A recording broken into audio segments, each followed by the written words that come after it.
Sa bahay nila, nakalimutan niya. Pero sa'yo, nabigyan na kita. Nalimutan mo. At paano kung kalimutan mo? Paano mo kung kalimutan mo si Lord? Doon lang, nilalagay ko lang sa bahay. Nilalagay lang. Harap ka dito. Baka mawala. Harap ka muna sa akin. Harap ka dito. Hawag mo na, hawakan mo na ang cross. Ito.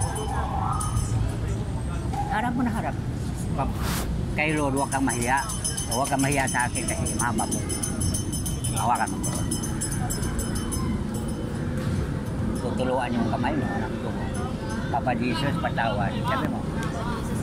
Pikit mata mo. Kaya mo yung dugo nasa kamay mo. Hawakan mo ha. Kaya mo yung dugo. Pikit na. Kaya mo yung dugo nasa kamay mo. Maliwanag. Ha? Ha? Pikit mo na. Kaya mo yung dugo nasa cross. Sa kamay mo. No? Okay na.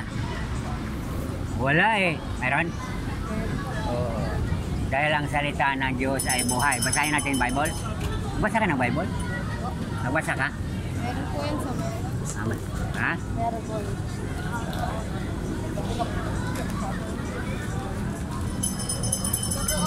Oh, sige.